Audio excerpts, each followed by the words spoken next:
Hello people and welcome to the cold case death of Evi Rauter, also known as the Portbou girl or La Noia de Portbou in Spain. So, in order to explain you what happened, why this murder of Evi happened, I have to go far before the murder occurred. That murder that occurred on 3rd of September 1990. This is not mistake on my part. I'm certain that she was murdered on 3rd of September 1990, not on 4th of September, when she was found by the police. Anyway, we have to go at least 110 years before the murder, at the beginning of Portbou as a town. And I have to go even before that to explain you that Portbou is on the French border, first town after the French border. French border is just a little bit to the north, up in the mountains. This is Eastern Pyrenees mountain, and this frontier was established in the 17th century. This area of Pyrenees mountains, Pyrenees in English, Pyrenees mountains, is one of the world's richest, with this menhir dolmenes and megaliths. So this is these are the stone structure and tombs and shrines, these graves, which are basically from the Neolithic area. So from prehistory, very early history, 3,000 years ago, 5,000 years ago, and even before that. So some inhabitants of that mountain, whoever they were, some Iberian tribes or who knows who, these people in the Neolithic, they have some religious beliefs connected with the death, with the burial ritual, and so they take great care to do this heavy work to pick a spot and then bring heavy stones to dig these tombs beneath, or to erect the stones in a vertical manner, and to model these stones. It was a lot of work, but for these people it was part of their. It's just part of history of archaeology. There are plenty of these dolmen menhirs and these megalith graves that are in the Pyrenees, mountain, and also hundreds like in the southern France, and some on the Spanish side. So it's they are being discovered, every now and then. It's there are so many of it there. Anyway, in the Portbou, there seems to be some inhabitants there, some people living there in that era who have built what I believe to be a passage grave, a passage megalith. That means it's a complex grave, in that hill where is the pine tree where Evi was found hanged, where the cemetery is above on the other side of the hill. I think in that hill inside is a passage grave. It's a complex grave with a hallway and there is other element that's connected with that. That's another stone structure that is behind that big building, Portbou, this Pujada de Mirador, the big building that ends just 10 meters from the pine tree. Anyway, when we look at the Portbou, so the Portbou has this northern hill, and then there is a beach of Portbou, and then we have the southern hill. The northern hill is more flat, and this southern hill is more steep. This southern ridge that goes to the sea, this hill, is where the cemetery is on the other side, and there is this slope, and on that slope is a pine tree where Evi was found. And then also on the slope of that hill is where this big building is. Anyway, this is on that hill is on the southern side. So you know, on the continental part there's a west. The church is there on the western side, and eastern side, of course, is the Mediterranean Sea on the east. So to understand the geography, so we have this slope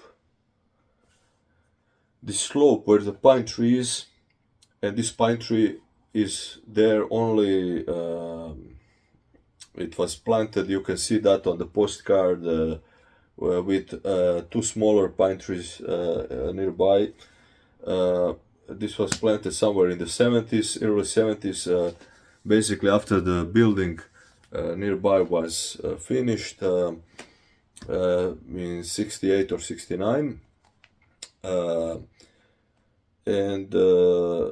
So there was no pine tree there, but on the old postcard you can clearly see like this slope is oriented toward west. That slope naturally is oriented toward the west, where the sun goes down. So that must have been picked there.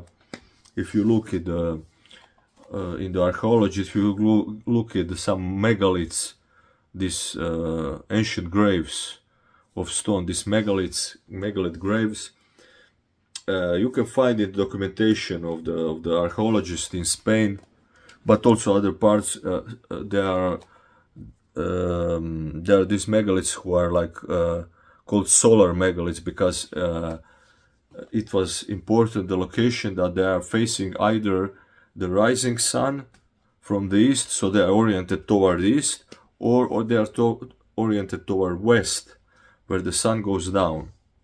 So in that moment when the sun goes down, for these primitive people in the Neolith, you know, it had some religious value, you know, like the sun goes down, you know, and the night comes, and this lest the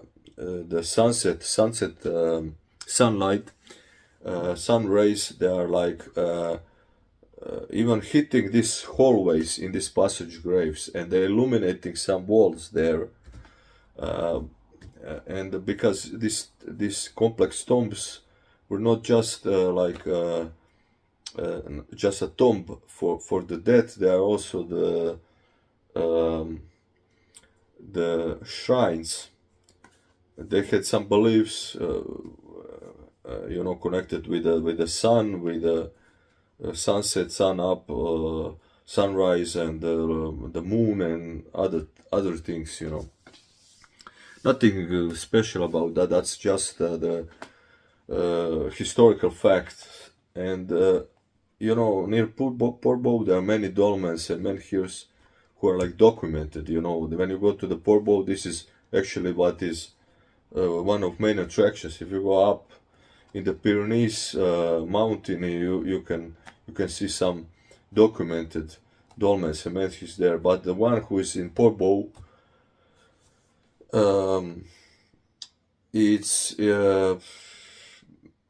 it's kind of hidden, so it's It's not published that there's anything there, you know. But so this slope where the pine trees, there are these rocks. Some are triangular, some are like kind of square. There's like something that looks like some stone statue, like a dinosaur, that is pointed to that pine tree that's nearby, you know, above this gas storage where the stairs are that are leading to, you know, to the pine tree at the side of the building. And also all these rocks, when you look at from the west, if you go to the let's say you are standing next to the church Santa Maria in Portbou, and you look at that slope, it can be seen that these rocks form a circle. Some of the rocks are under that way on the slope, on that hill, where there is a road that leads to the cemetery. Some of that rocks is under, but mostly it's over, and it forms the foam circle, and you have the, you know, the chapel of the Holy Christ above, just above, you know, where that circle is finished. So this was built in Neolithic. This is very old stuff, and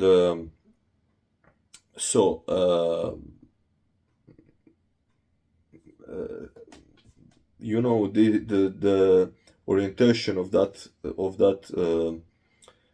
first it was picked because it's on the hill, up on the hill, and usually these megaliths were built somewhere up. It's not unusual to be built on the slope of the hill. That's their preferred location, you know. This one is on the eastern side, and is facing west. Is facing the sunset. That's why it was built there, and it was formed in the circle. Now in the excuse me, in the middle of that circle is this plane, this circular kind of a plane where the pine tree is right in the middle.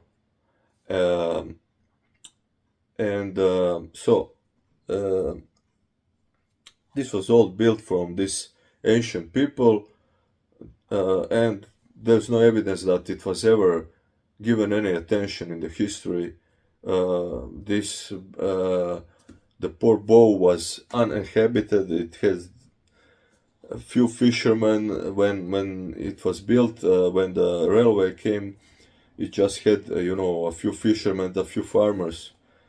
Before that, there were some smugglers, you know, near the border, who would have some barracks there, and occasionally would be there, but it belonged to this Sanquirce de Colera, I believe, or yeah, or could be the Besalu, but it was a monastery that's up, you know, in the, if you go, there is this riera, like a small river that go in the canyon, and it comes to Portbou, you know, in this valley of Portbou, and in this canyon, if you go up very far away, somewhere in the Pyrenees mountains, up in the mountains, was this monastery. So this land at one time belonged to this San Quirce monastery, but you know, it was just known for you could fish there, and nothing much more, and you know, there weren't any worship of that tombstone. It was forgotten, you know. Anyway, in 1878 came railway to Portbou. So the Portbou, the railway company, have built there a station, you know, and on the other side of Pyrenees, the French built a station in the Cerbere town, on the other side of the small town like Portbou, which had some few inhabitants, and it's also developed at the same time parallelly, these two towns, each on one side of the frontier. So the railway company came there, and they bought the land from the people. This expropriation, they bought the people there had like some cottage houses, and there were I think like 5 houses or 6 houses there, and have vineyards there, and like on that hill where is that cemetery now, there were vineyards there, and so the railway company bought almost all of that land, and then it built some buildings and houses where the railway workers worked, and came what was there, like some gendarmes, some guards there to guard the border and the frontier and stuff like this.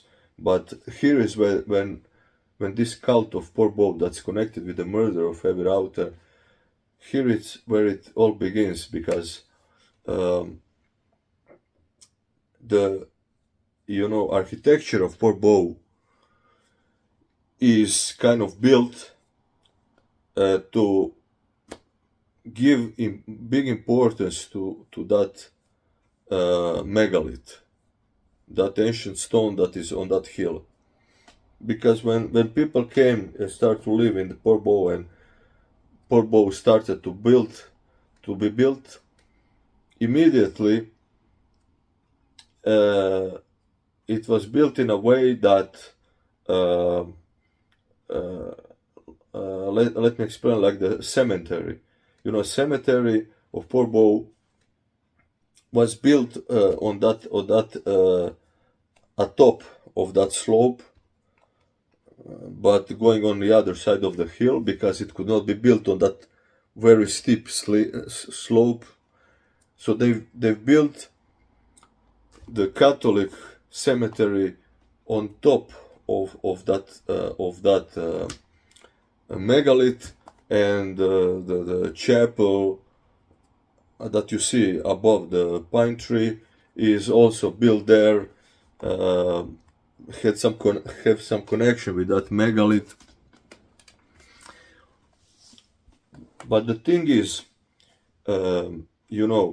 they realized the sunset and this light that is, shining on some opening there that's there on that slope, because they didn't build any big buildings that would prevent this sun rays when it goes down in the Pyrenees to in that canyon, where when the sun goes down, to not to shine on that slope. When you look at the town's council, building, it just ends, not to prevent the sun rays shining on that slope.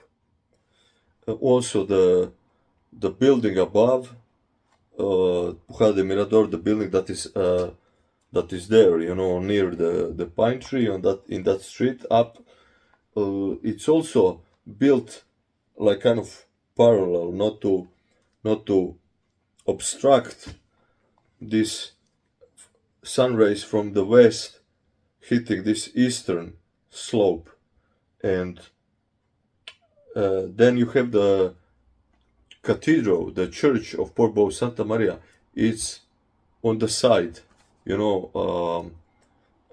on the southern side, and then when the sun goes down, it doesn't go behind the church, it goes to the side of the church.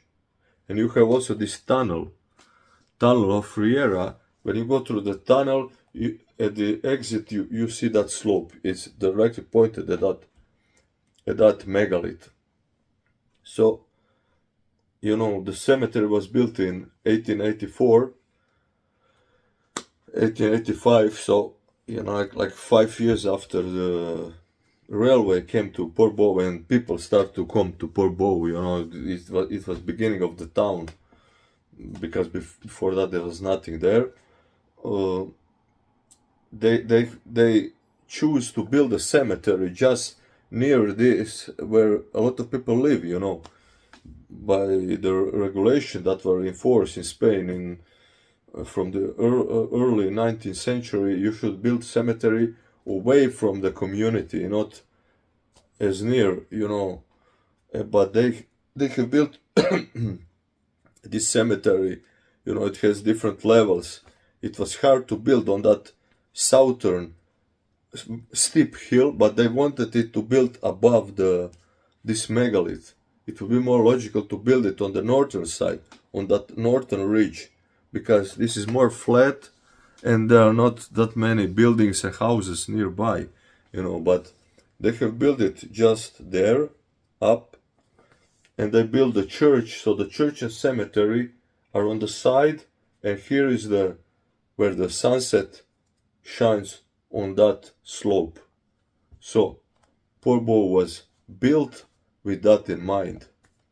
That was, in the 1880s, and I even found the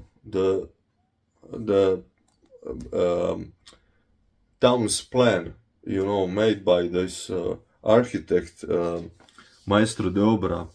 I think his last name was Mallol, from Barcelona. This architect came and he, devised there was some plan for the further extension and building in the Portbou, where on that plan you can see just, that everything was planned, in accordance to that megalith,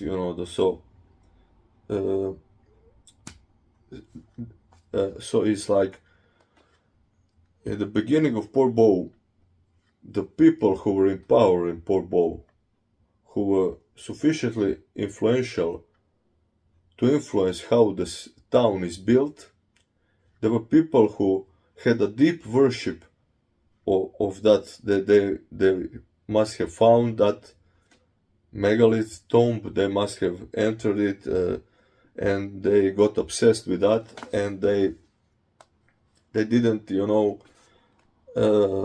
call any historians, archaeologists, and publish that. They have hidden that, and so the generation after generation, no archaeologist ever went there to examine that thing. There's nothing, you can find in the last 150 years where someone was examining that strange stones, that you can just see on the old postcards, old photos of Portbou, all throughout history, that you can see now, if you look like the Google Earth application and you examine that hill. So we have this transgenerational worship of that megalith. The church didn't object that, the Catholic cemetery was built, above some old ancient grave, and even the Freemasons, in the one of the biggest regional Freemasons organization was this Progress of Portbou, which had more people in 1893 when it was, established. Then in 2 years, 3 years, they had more Freemasons in Portbou than in Figueras, which is a much bigger town. So these people could not be buried in the cemetery, in the Catholic cemetery. So they built their own civil cemetery. First it was for like Freemasons, but then it was like for all other non-Catholic people, and it was just nearby the Catholic cemetery. So you had three cemeteries at one point. The old megalith Neolithic on that slope up was the Catholic, and nearby was this civil cemetery, and then the town cemetery merged, the civil and Catholic into one, and it was for everybody from the town. Um, so then this this was transgenerational thing. I think in Portbou it was this. If you read about Portbou in the work of art or whatever, they're always talking about this zenithal light, about this sunset and things, and it's just not just admiring the beauty of the sunset, on the Mediterranean coast. Is just that it's connected with that tombstone, with that cult of the ancestors, that these people thousand years before held, and it was then embraced by the influential people in Portbou. Enough, these people within Portbou who worshipped that were enough. I don't know how many of them and how many are there now, but certainly like a dominant group in Portbou, because this is like a taboo topic. There's nothing published about that. It's not mentioned. But it's there. Regardless of what I say, what you say, what you think. On that hill, there's this megalith grave, and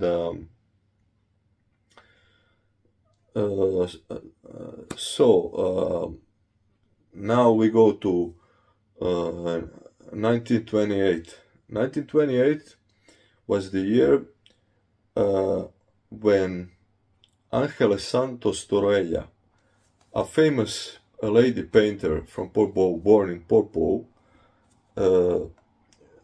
in her early years she was surrealist. So she was making this surrealistic paintings. In the 1929, she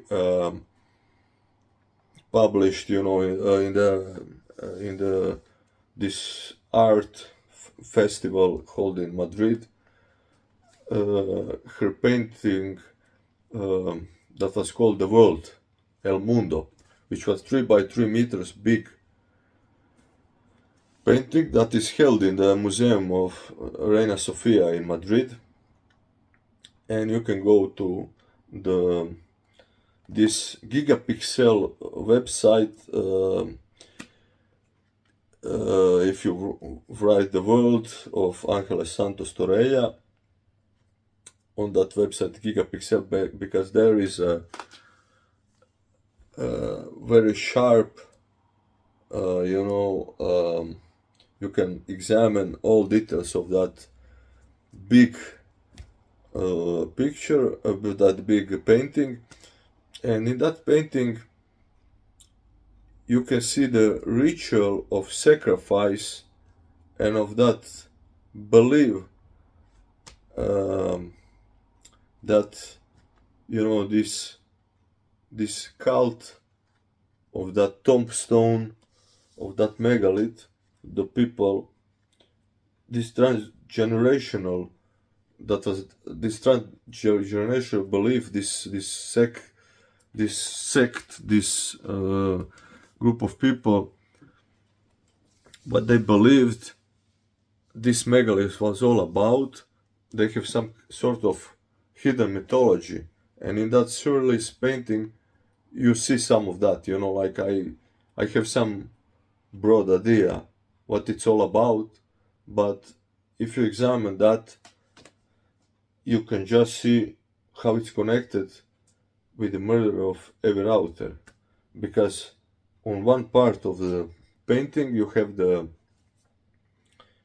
a girl scared with crossed arms near this big tree, and there's a green snake going up this tree, and around some strange like chimera or some beasts, mythological beasts around. And near this tree you can also see like there's like this big house or building, and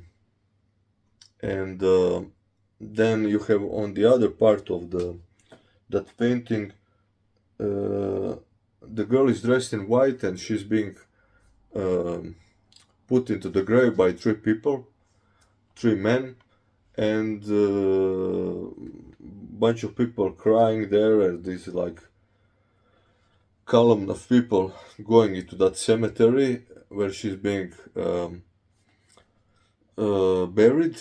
And on the side you have like you see like her soul is leaving the body, and it's taken by the angel, and the angel is in this position just like Evi was, and it's taken up. You can see this sequence, it's been taken up. Also on the right side of that painting at the top you see the sun.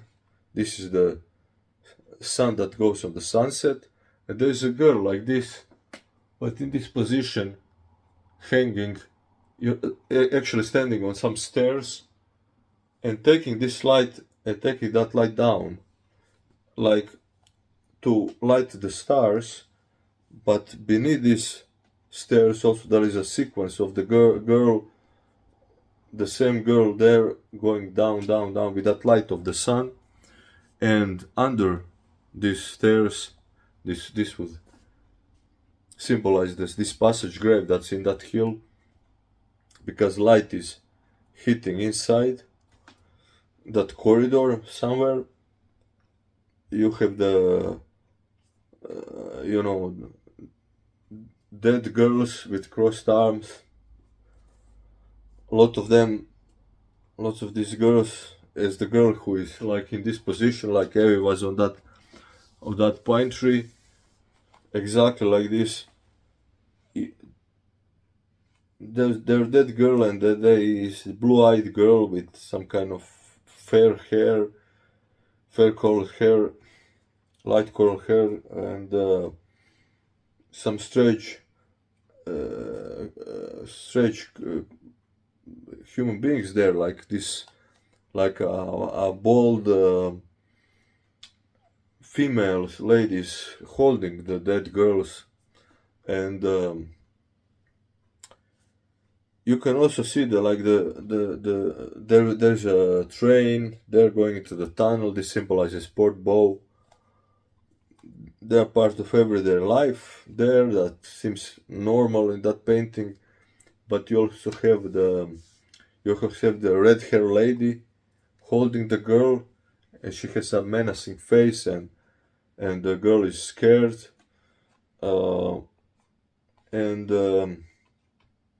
What else? Well, there's many details. You just have to examine that, and you will see the connection with that.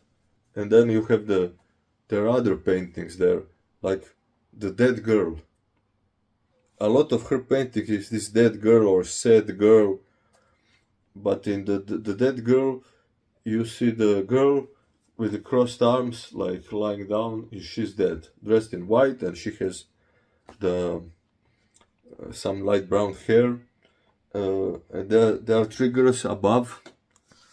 There's some symbolism with the three girls above, or in the world painting, three men are bearing the girl. But in this one there's three girls above, each with different emotional expression, and on the top of that, the dead girl painting is, you see a big tree, and you see like a white bird on the trunk of the tree. Just this is like a passing of the soul or something, symbolizes. And at the side you have like a house and a lady there with a short red hair and some devilish face and dressed in white. So this this is some kind of mythology that is repeating. Now Angela Santos Torreya, she painted that 60 years before the murder of Evi Rauter. She couldn't have known nothing about that. I don't believe in telepathy, stuff like that.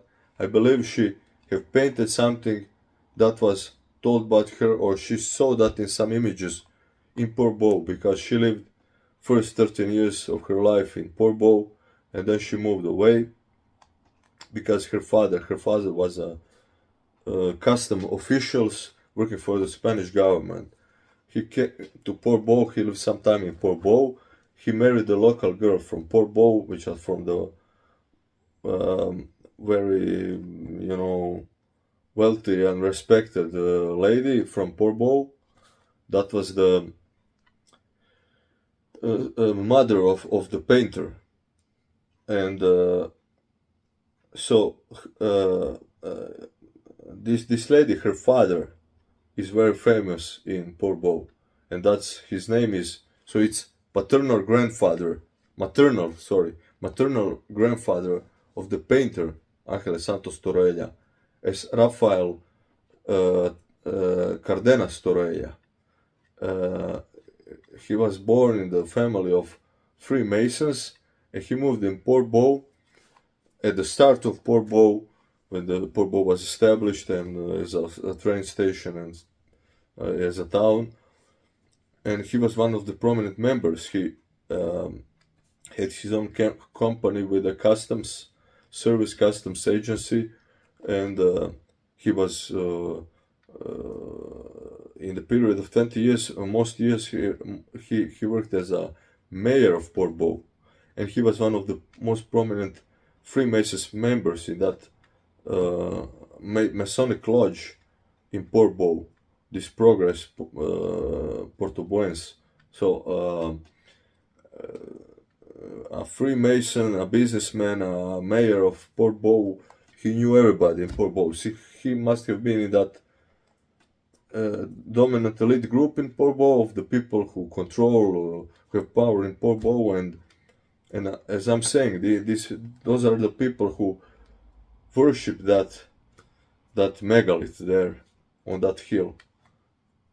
So her granddaughter must have known about this mythology, and she painted that in the paintings, much of her paintings. But she disguised that like surrealism. People didn't look that much into that.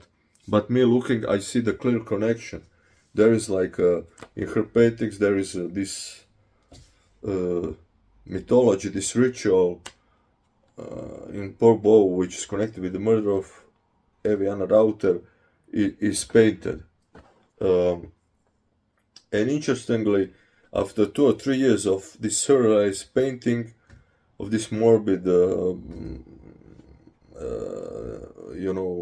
topic, she was, she supposedly she had a nervous breakdown, and she was then put in the sanatorium. And after she left the psychiatric, hospital, whatever, sanatorium, she never again painted these surrealistic things. I believe she was told, that she has to stop with that, and she lived to be 102 years old. So after the age of like 20 something, she stopped. She had like for 2 or 3 years she painted that thing, and then rest of her life she painted just some, the paysage, the nature and things like this, and she never painted things connected with that mythology of Portbou. Also, the passage, the passage monument to Walter Benjamin. Now, I have to address also that, although this mysterious death of Walter Benjamin in Portbou, I've looked into that, and but it's a topic in itself. this is another topic, okay? But anyway, so 50 years after death of Walter Benjamin, um,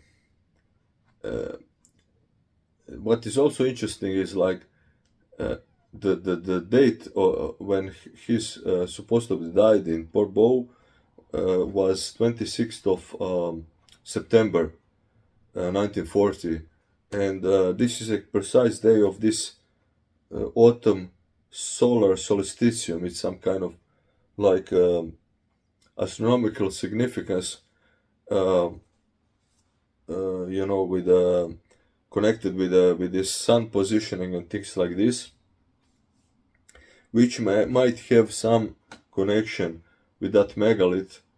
But anyway, so 50 on the 50th anniversary of death of Walter Benjamin, so on the 26th of September 1990, near that slope, near that cemetery, near the pine tree where Evi Rauter was found, there was this inauguration of the beginning of construction of the monument of Walter Benjamin, and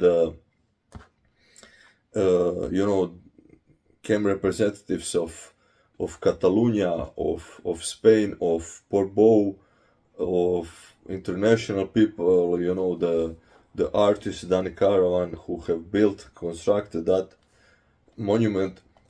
They gathered there, and this was 3 weeks after Evi was murdered and hanged on that pine tree, and it's nearby.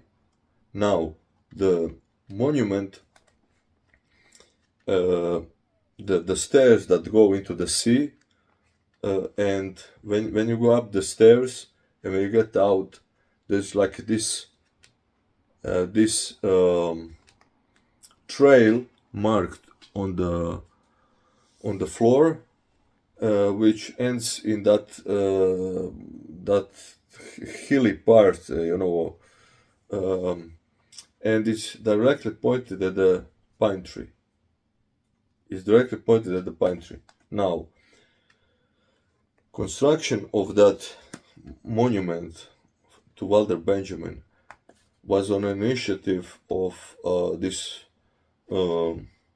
artistic circles within the Germany, and were supported by the German Chancellor. And this is the year when the Germany united, so they wanted to like honor the victim of the Nazi regime, of what happened in the Second World War. So the German Chancellor, he wanted to sponsor and to support that building of that monument, but it seems that it was almost 1 million Deutschmarks. It was kind of expensive. So even though this inauguration of the beginning of the monument was 3 weeks after Evi got killed, got murdered, actually the construction started 2 years after, and it was paid by some German states, like here Hessen and one other, and a bit by the German government. Then it was partially sponsored also by the private sponsorship, and also the Generalitat de Catalunya, the government of Catalonia, and also of Portbou. Now this is significant because I believe that they have influenced how precisely in a way that this monument is going to be built. Because for me, these stairs that goes into the sea are the stairs that you can see in the painting of Ángeles Santos Torella.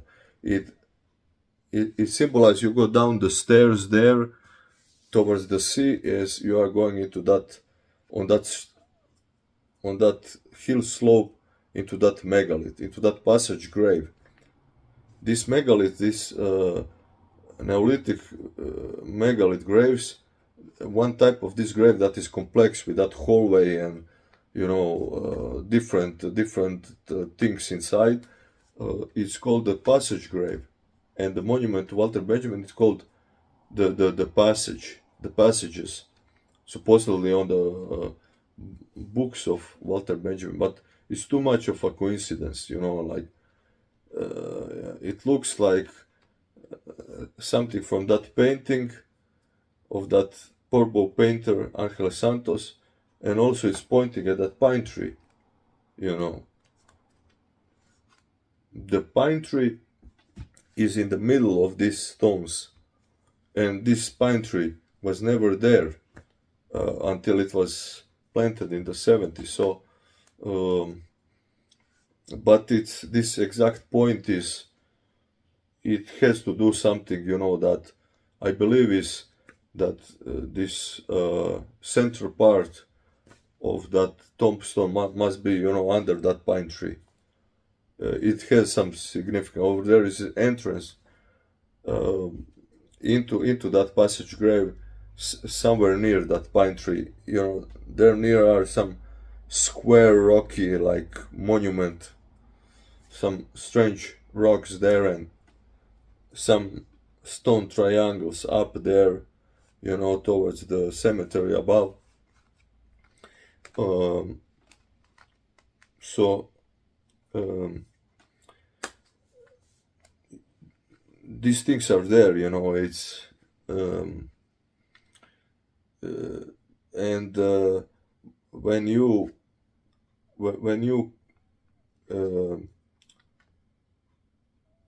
look at the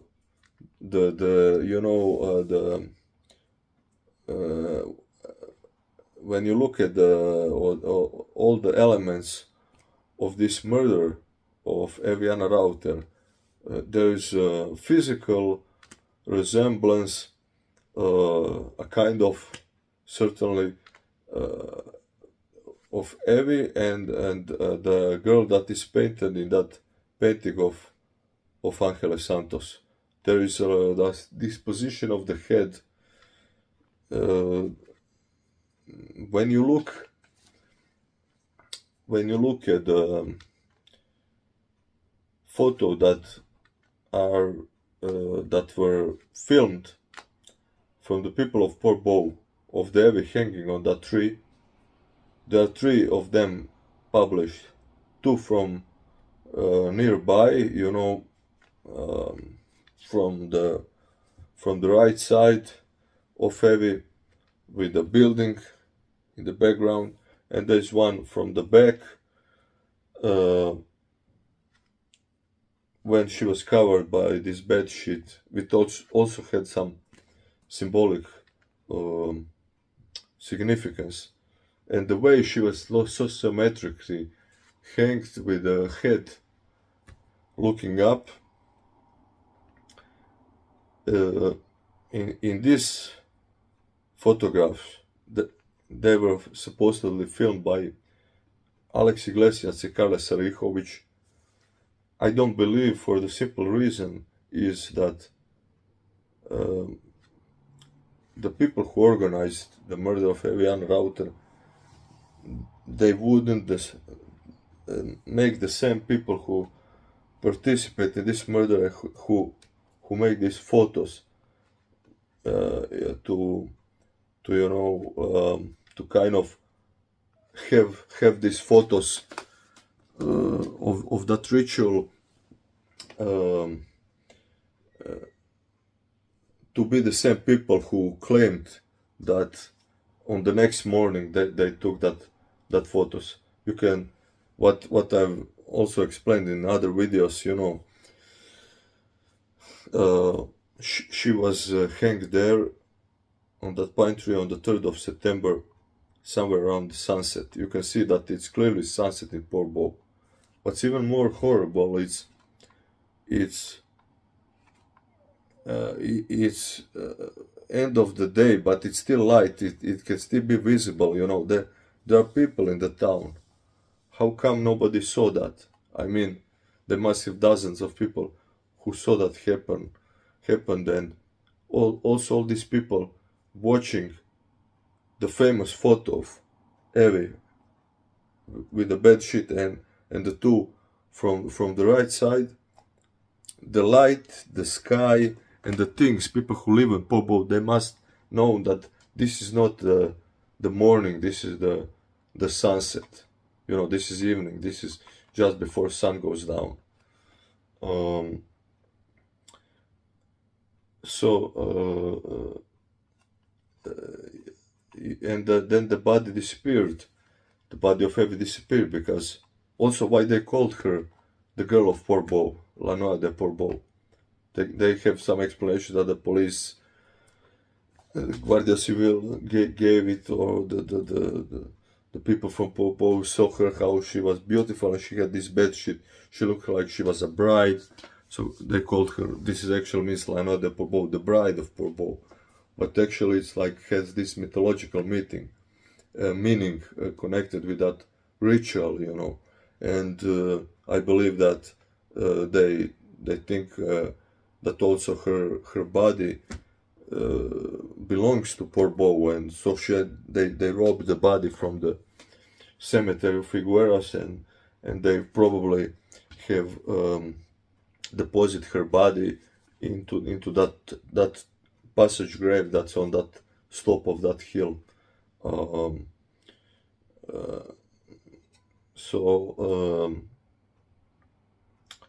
Yeah, that would be that. I explained you the history behind that, and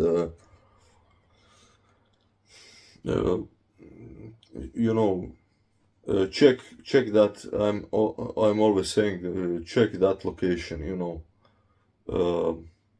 it's not accident that you know, whatever you believe in, what the motive was, you can simply see that the motive was not money, was not jealousy, was not love, was not something like some criminal gang. She was hanged there as a ritual of sacrifice at the sunset. And you also have to understand that there's kind of publicity connected with that ritual murder, because even if they hanged her, you know, at the sunset, and some people saw that, they could during the night take her off that pine tree and bury her into that passage grave without having to steal her from the Figueras cemetery.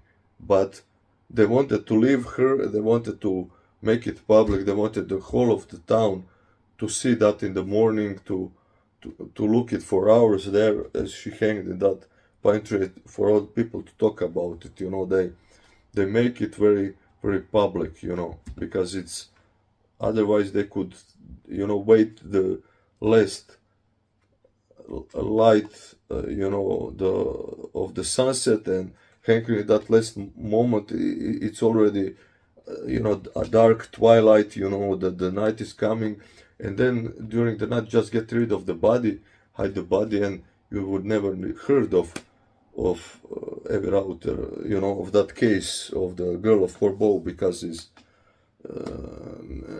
but you can see, you can just see that for imagine how many people in Spain, people came to Spain and for whatever reason end up you know, being hanging themselves like a suicide, or being killed or whatever, like, and hanged. But you know, in this case, you have so many articles written about that, and you have also published this photo of her made by people of Portbou, supposedly to make her identify her, but it didn't help that much, because it was like 32 years she was not identified. But there is this public character about this myth, and this myth about the La Noia de Portbou, the girl of Portbou, and how she was found hanged, the dead girl by the cemetery. All that thing is just in the collective consciousness of the people in Portbou and around. And I just want to say something else. You know, I have to mention this Cerbere, the town on the French side, and just there is also this train station there, big train station. So this Cerbere, if you look local cemetery. It has like a rhomb kind of shape, where, you know, like it's also on the slope of the hill, so, you know, you have the rhomb kind of shape, and at the bottom there on the slope of the hill you see some strange rocks. Now this is not so extensive like in Portbou, where you have these stones on the slope forming the circle, and then behind that building, behind the Mirador, you also have the some kind of, on the slope, you some kind of, I don't know, like a figure, and some kind of entrance into it. It's maybe this is the entrance into that hole. Who knows what's in that hill, you know? But in Cerbere there is this some kind of rocks, and this big pine tree nearby. And also nearby you can see these white vans that are kind of watching, you know, making the vigilance around that construction. And the church in Cerbere is also, you know, on the western side. So between the church and this cemetery above is like directly west-east direction, orientation. So when the sun goes down, it lights up this slope in Cerbere. It's the same thing, just on the smaller scale. So it's the same thing that is in Cerbere and in Portbou, on both sides of this Pyrenees mountains on the frontier. Anyway, that's all that I have to say in this video. Thank you for watching, and please share this information. And what I always say, don't just believe my words, but I'm just pointing